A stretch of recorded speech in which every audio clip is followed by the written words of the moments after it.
What's it like on your side of the fence, Carol? Absolutely fine, isn't it? And I've noticed we've all got our autumn colours on. Very fitting, Carol. Well, hello and welcome to Beechgrove. Sadly, the last programme in this series. But Callum and Kirsty and myself, we're going to tackle lots of jobs in the garden. Well, it's been 6 months of gardening with mostly sunny conditions. Well, a wee bit of sledging, Carol, in early April, eh? Yeah, on the fertiliser bags, wasn't it? Well, the garden's looking really good, particularly after all that rain. And I'm loving this pyracantha, bright orange berries, really good for the birds. I think the last time I was looking at that was with Diana Yates, and it was green then, but we said, yes, it's an orange variety. It looks beautiful. But I think as a climber as well, look at the colours on this Virginia creeper. Just an outstanding climber. Now, what do you pick out, Callum? Well, I've got this beautiful Acer, Carol, but it's the seed pods that are a real statement right now. It's wonderful, really nice tree. Now, a job that we're going to be tackling, and I think it will need all three of us, is shifting that viburnum that Callum and myself prepared earlier on in the season. And if you're thinking of getting some spring bulbs in the ground, well, I'm going to be doing that later on with some varieties from the supermarket. And I'm going to also be planting some bulbs, some hot, fiery ones, into the hot border for that spring interest. So that's hot, hot, hot, Kirsty. Sure. But also something that we really are waiting for. Yes, it's the tatty competition. All the presenters joined in. It's Callum to blame for that, but all will be revealed later. Who can grow the biggest tatty? Well, here we are in our no-mow area. And earlier on in the series, we had a wildlife expert with us, James Silvey. And he said, I really think you should introduce some yellow rattle into this area. Well, why should we do that? Well, yellow rattle is actually a semi-parasitic plant. And what it does is it actually competes and weakens the grasses. And the whole idea then is once the grasses get a little bit weakened, you can then introduce more wildlife flowers. So here we have yellow rattle, a lovely looking plant with yellow flowers. This is the seed, and you know, I think it's a great idea that we actually mix that in with a little bit of compost, so it's a little bit like a pudding mix. But also, you've got to do a little bit of preparation to the area, and you want to scarify it well, or we've found actually this claw is really good for ripping out a bit of that grass and revealing some of the bare soil. Because the whole idea is if you get some of that bare soil, then that helps to ensure that the seed will germinate. Now, it also takes me back to the fact that a few years ago, George very successfully established some yellow rattle in his own garden. And it was quite funny watching him because, okay, it does say what you can do is just lightly rake it in. But also, well, he was stamping the ground a little bit like a sheep. I even think he was making barking noises, but I am not going to do that. So we're going to go over it to make sure that we're pressing that seed in contact with the bare soil. Now, it's the perfect time to be doing this because in the autumn time, we're then coming into the colder temperatures, and it's the cold that helps that seed to germinate. Now, it is an annual, so once we get it established, it should then set seed year after year. Now, you know me, I always like to do some little observations or trials. So I thought, well, we'll establish seed at this time of year, but also in the springtime, we're going to try a few plug plants to some of the other areas. So we'll be able to compare that. Now, also back to James Silvey. When he came here, he noticed that we didn't have many bird boxes. So we've been up and down the ladders and we've introduced a few more bird boxes to encourage those birds. Now, the ones that we've put up are specifically for robins, wrens, coal, blue and great tits, house and tree sparrows. So fingers crossed for some visitors next year. Well, now I better go and join the others because I'm sure they're going to be needing a hand. Yes, it's time to shift that viburnum. Well, it looks like I've arrived just in the nick of time. Now, we did the preparation work, didn't we, Callum, way back a few months ago? Yep, so we dug a trench, Carol, right round the base, about a spade step down, a spade wide, and then we had to sever through some of the big roots. Yes, we had to sever the big roots. The root ball is about 1 metre wide because we don't want to get any bigger than that. This is going to be hard enough to shift. Then the daft thing was we took out the soil, we severed through roots, and then we put the soil back. Okay. Now, the whole reason for that was then to encourage some lovely fibrous roots for this shifting. Mari, our head gardener, You've worked really hard today. What about getting underneath? Yeah, it was really solid, so I had to kind of excavate out, but then I got a long pinch bar that you use for fencing, so it's got that kind of wedge end, and that really helped to lever it out eventually, and then yeah, it rocked out quite well. Okay, well hopefully it's safe on this sack barrow. We're going to all have to watch our backs, but let's gradually go down because it's somewhere down the slope rather than up. Thank goodness. Here we go. Slowly down the we're path. off. There we go. It's going to be fast coming down here. How are you? You okay? I'm fabulous. How are you? What's happening? You've been up so much. Fabulous, Callum. Round the bend. We're all round the bend. Here we go. Sorry, I've got it. Watch this bit. Straight along there. Where's the hole? Behind you. Behind you. Right. 1, 2, 3. It's okay. Oh, we're going down. Okay, right. Ah! That's it. I'm holding on to this at the moment. I've got it, Carol, don't worry. That's better, it's more stable now. Well, what do you think? I'm really chuffed with this. It looks like it's been here forever. We've been firming in the soil, but the one thing I think we need to do now is actually put a little bit of ground staking to firm down that root. By that I mean 3 vertical stakes, and then we'll put some cross stakes just so that if there's any wind, it won't rock in the wind. But then we need to keep it well watered and fingers crossed. But I don't think we'll do it again, will we? No. No, we're not moving it again. But good job done. So I've managed to sneak away from that difficult viburnum job and come and admire my hot border that I've been creating here at Beechgrove over the past year. So it was using herbaceous perennials that are reds, yellows and oranges, a real burst of colour for late season interest. But if you want spring interest and that same colour palette to continue, what you can do right now is plant some bulbs. So first up, I have some tulips that are again that same colour, reds, yellows and oranges, and I've mixed them all together. They're nice healthy bulbs that we'll be able to plant straight into the border. Then I have Fritillaria imperialis rubra, which is quite an exotic looking bulb. It will get to about 1 metre tall and have lovely hanging red flowers, which is quite unusual. And as you can see, it's got lovely fleshy roots. Then a daffodil for springtime. I've got this one called Sweetness, and it's bright yellow and will be really cheerful in spring when we need it. And then finally, it's not a bulb, but it's a tuber, this Anemone All-Star Red. It's got a lovely striking red flower that will come up year after year, and I've been soaking it in some water, and that just hydrates the tuber before planting, but you don't want to soak it any more than a few hours as that could rot the tuber. So now the next thing to do is get planting. So a little tip when it comes to planting your tulip bulbs into the border, and you want it to be a nice even random display of the colour, is to just gently scatter them over the surface so they're random as they fall onto the bed. Now when it comes to planting them, tulips need to be 20 centimetres depth, and then just cover them over with the soil.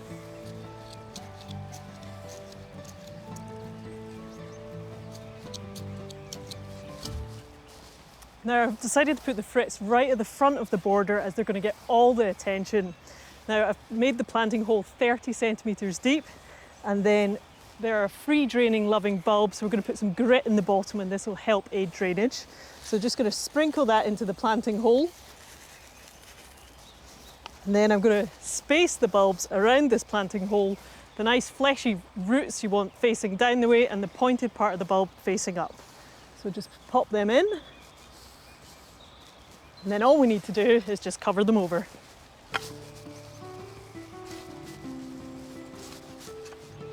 So my favourite bulb planting tool is a hori-hori or a soil knife. It's got a nice sharp blade. It's perfect for planting bulbs into a border like this, or even difficult turf where you're planting bulbs. So what you need to do is just make a nice hole, and when it comes to daffodil bulbs, you want to then just gently cover them over with the soil. So just the last one now, this is an Anemone All-Star Red. It's going to be lovely and vibrant. I've drained the water, you can see they're nice and hydrated now. They're going to be planted at 10 centimetres depth, and I'm just dotting them through the border. Now I can't wait to see all these spring bulbs and tubers emerge in the spring when we need it the most and keep this hot border looking hot. Well, we're going to have one last look round my bit of Beechgrove. Now remember, the theme up here is it's for a young person and on a budget. And I tell you, it's great seeing it, because this is a bit that I've designed and built with a little help from my friends, and it's now great seeing it.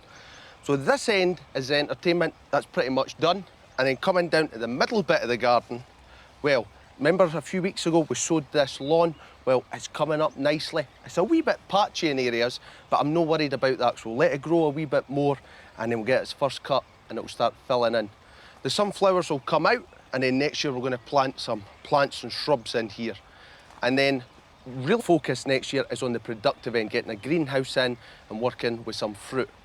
But just like Kirsty, I'm going to be planting some bulbs. But remember, for my garden, it's only seasonal colour is in the pots. So we've ripped out all the summer bedding plants, and that's given me the perfect planting area. All I need to do is sort of loosen the compost. And then for planting daffodils, now these are ones that we got out of the supermarket. So a lot of supermarkets sell just one variety or a sort of variety pack, and that's what we're trying, a mixed packet. For planting daffodils, what you want to do is double the depth of the bulb in there, and just by ripping the roots out, that's given us the perfect planting area. So it's just a case of sort of putting it in a pattern that you like. As I say, these are all mixtures of yellows and white daffodils. So no idea what they'll look like, so it'll be a surprise in early spring. There we go, I think that'll be enough. And then the next step is just filling it with some fresh compost.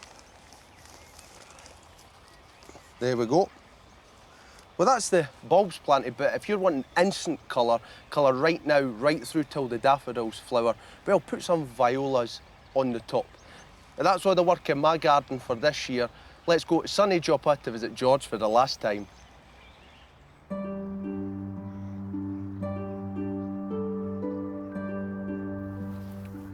The phyllo pastry tree behind me is in a state of recovery from all the pruning it's had. This is unfortunately the last of the series from sunny Joppa in my garden. But we've got a number of things to show you. We've got some great successes.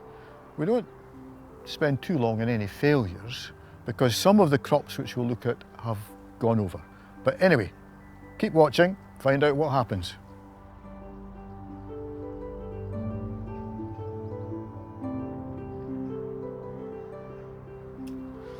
So just cutting the last of the sweet peas now. You know, we're into the end of September and it's a surprise, but they're still going. Last year I grew sweet peas in pots and they had a restricted root run, and that meant that they run out of energy somewhere about the middle of August, somewhere about then, and they were just rubbish from then on. But these ones, because they're in a raised bed and they've got deep root run, they've done remarkably well. As I say, end of September and they're still looking quite good. Now this is the small space garden. This is the area outside the kitchen window, outside your back door, wherever it is, small space where you can create a raised bed. And each one of those raised beds which we've got here, they have supplied us with something right throughout the year. So no space is too small. You can grow something in it and you can have a wee bit of extra for cooking in the kitchen. These smell lovely. I'll take them to the house.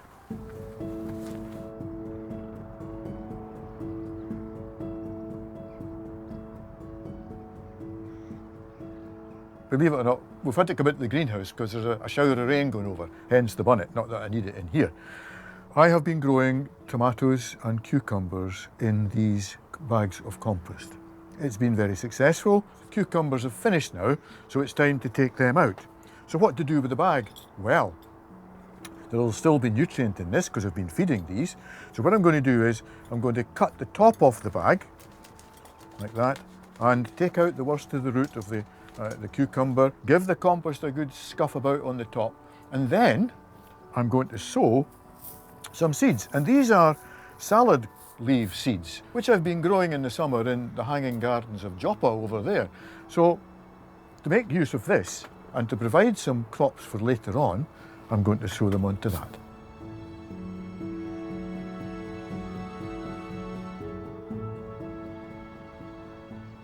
Well, remember I planted echiums in here. These were seedlings which had been raised from the echium which was growing over at that conifer there. And that was a blue one, and it only got to about this height. This is 1 year on. Look at the size of these seedlings. And I expect that this echium penninina will get way up there. It'll be about 6, 7 foot, 8 foot high maybe, with this great long flower spike. But you know what? You're going to have to wait maybe 2 years before that happens. So that's it, patience in gardening. But I'm delighted with those. These are looking really good. Wonderful organisational leaves on them, isn't it?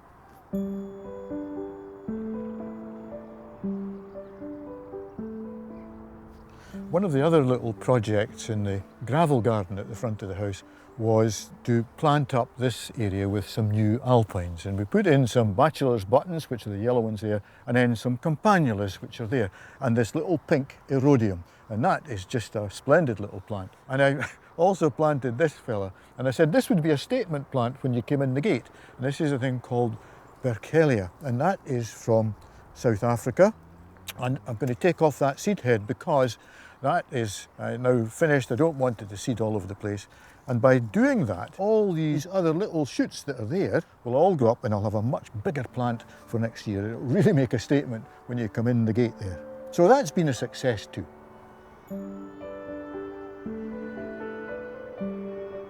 I've come up to the garden shed because this is where I have the willow planted, which every year it gets taken right into the scalp.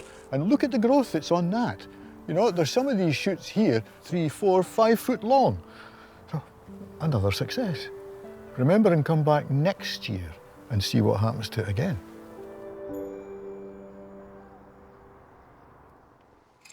It's the moment you've all been waiting for, the giant tatty weigh-in. Well, back in April, as you know, I challenged all the presenters to see who could grow the heaviest tatty.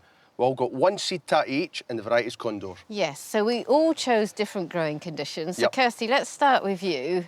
Was it just a bag? It was in a fabric potato bag, and I fed it with seaweed and watered it quite a bit as well. Okay, so you've ended up with quite a few tatties, because really what I understand is if you're growing a show tatty, you should really only have one tatty. Yeah, so I tried and thinned mine out, Carol, but you still find 1 or 2 extra that just come out of nowhere. Okay, so that's the biggest one, Kirsty. So this is my biggest one out of the bunch, and I'm going to weigh it in. Oh, I think that's... It's almost 400 Oh, I think it's well on the 400. So we got George's, and his was on the compost heap? Compost heap at the allotment. Yep. Strange shape. Funny shape. But we're no fussed about shape, you know, it's all about weight with Oh, this. okay. No, that's less than 400. So, Kirsty, you're in the running at the moment, which is pretty good. What did you do, Callum? Well, Because really, you know, we're listening to you because you're the one that does all the show growing. Well, I sliced my seed potato into about 5, and then I put them in a 2 litre pot. And then once that was outgrew that pot, I put it into the giant pot, which we've seen in the polytunnel. And you took 1 or 2 of the little tatties off, did you? Yes, to try, and then it produced that looks this. pretty good. Look at that. Yep, so Big how crack, much? though. But as I say, wait, Kirsty, wait. How much is that going to Here we go. weigh? Oh, wow, I think that's about 700. 700. What happens if I push on it? No. Now, I tell you, I'm a little bit nervous because I've been using this for... Come on, Carol, you I can't let us down. find anything, but, you know, it was the palette colours and it was all about fertiliser. So slow-release fertiliser, controlled-release fertiliser and a potato fertiliser. But I think I've actually found something here. And what was the compost? Oh, my wow. Look, that's huge. Flippin' heck. Yes. Wow. I'm so excited. Because also, I just had, Wow. That is big. you know, it was only one eye. I think you've got about 3 fused together. Oh my goodness, are you going to put that on the scales? No. Do you think? No. Do you think, come on. In fact, I wonder if it's going to be more It than... might break the scales. Okay, do you know, I think that's nearly 1.2, Yeah. nearly. 1.2. I never thought I could be a show grower. Look at that. Well, we want you on the show bench next year, Carol. That's brilliant. So anyway, now it's time for some handy hints, and we're thinking about tips for autumn and winter. Yes! That's a beast. Well done, Carol. So a lovely winter shrub right now is the Sarcococca confusa. It's evergreen, it's great in a container or in the border. It has these lovely delicate white flowers that come on it and smell sweetly scented, particularly at Christmas time. When you go to buy your bulbs, make sure you check the packet thoroughly. You don't want any bulbs that are mouldy, or even this one, look at this. Make sure you give the packet a good squeeze, because look at that, this ain't a good bulb, and this ain't going to grow well, so you're not going to get your money's worth. So if there's any bulbs that are soft, put the packet back and inspect another one. Planning ahead, I think it's really important that you have a look at all of your tree ties and their stakes.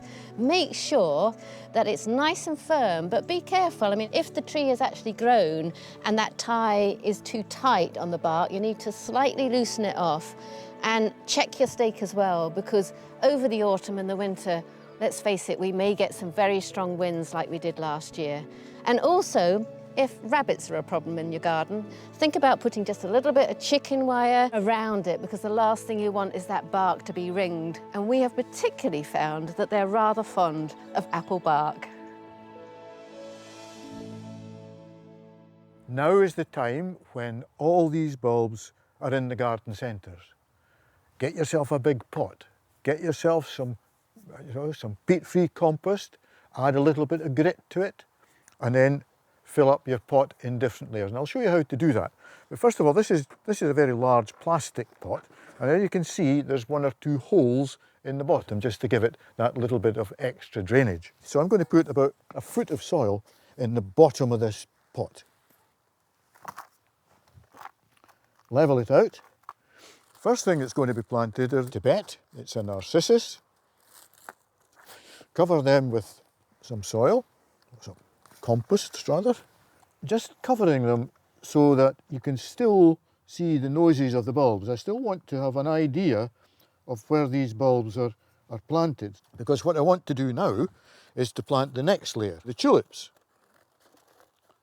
So these are going to be planted in between the daffodils, and they will come up and will flower just about the same time as the daffodils, so we'll get white and we'll get yellow, and that will be quite a pleasant spring scene. And more compost into this. Next ones to go in are the iris, and this is Iris reticulata, and it's a wonderful bright blue. And what we're going to do with those, I'm just going to scatter these on the top like that. They're all spaced out evenly over the top, and that will be a haze of blue when it comes up. Some more compost on top of those. So it's just like making a lasagna, isn't it?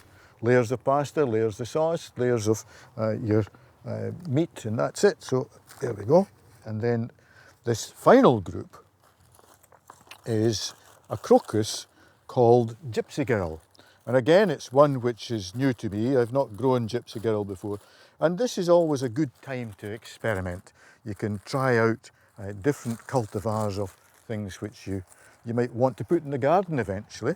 And they will come up round about the same time as the iris. There we go, that's them in there. That will get its final dressing of compost. The label goes in because you'll forget what you planted, and then the final act is to fill or to cover the top with some grit. This will be set aside in a quiet corner until I see the first signs of spring, when we just get the crocus foliage coming through, and hopefully by that time we'll be back on the screen and you'll be able to watch Beechgrove once again. Well, that's almost the end of the show and sadly the series, but before we go, let's talk about some of our highlights and produce. Okay, highlights, Callum. Building your own garden, and you grew that sunflower there. I did, Carol. This is from up in my own bit of Beechgrove, and I tell you, that's been so much fun. Thinking of designs, putting them on paper, and we're not finished yet, but as I do say so myself, it's looking good.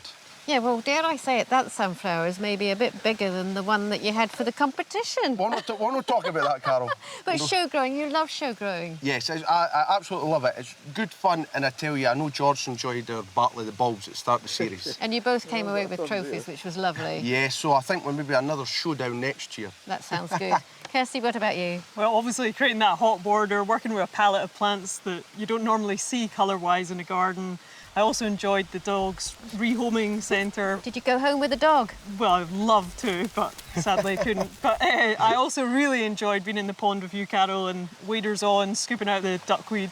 Yeah, I think we're a couple of water babies. I always enjoy going in the pond. What about you, Carol? What was your well, highlight? there's been so many. I think, first of all, the growing season, the summer's been fantastic.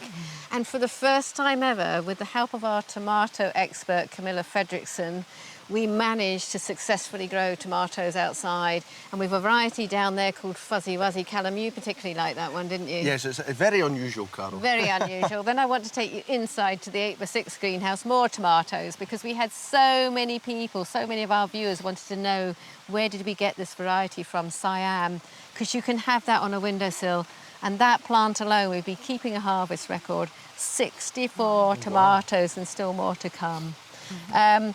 Must mention Brian as well, because we started that revamp of the garden between the heather and the alpine garden, and we're really pleased with how that's come about. And I suppose the wood is really good for wildlife too. You know, dead wood in your garden is so important. Yeah. Now, down here, I've got a giant carrot. What do you think that could enter, Cal? I would put that in the unusual class at a flower show, I think, Kirsty. Same colour as your top. Aye. Now, I was tasting chilies. Are you going to maybe have a go at that one? Seeing as Brian's not here. Yeah, absolutely. I mean, it's quite a small one. Shall we taste the grapes instead? Oh. So juicy. Nice and sweet. Now, what about some of the flowers? Well, I love this colour combination. We've got nice yellow rudbeckias, this scabious black knight, and then this lovely dahlia. I think it is a great colour combination, but you know, if I was to pick a flower, it might be the same as you, the sweet pea. Oh, yes. You know, Carol, we always grow good sweet peas here at Beechgrove. But, I mean, for so late in the season, they're looking really good. They're looking wonderful. Now, Callum did say, yes, this is pretty much the end of the series, but you know, whatever size your garden, whether you've got several acres or just a little balcony, I think we'd all agree that gardening has so many therapeutic benefits. And don't worry, we're back in spring 2023. So if you want to be part of the programme, Or if you've got a garden that you'd like to feature on Beechgrove, or you'd like to learn to grow with us, then go onto our website and click Contact Us. We'd love to hear from you. Now, it has been a fantastic growing season, and hopefully we've given you lots of hints and tips. But from all of us, and when I say all of us, it's not just the presenters, it's the production team, it's the crew, and the gardeners that work so hard here in this garden. So until next year, happy gardening, enjoy your garden, and goodbye. bye.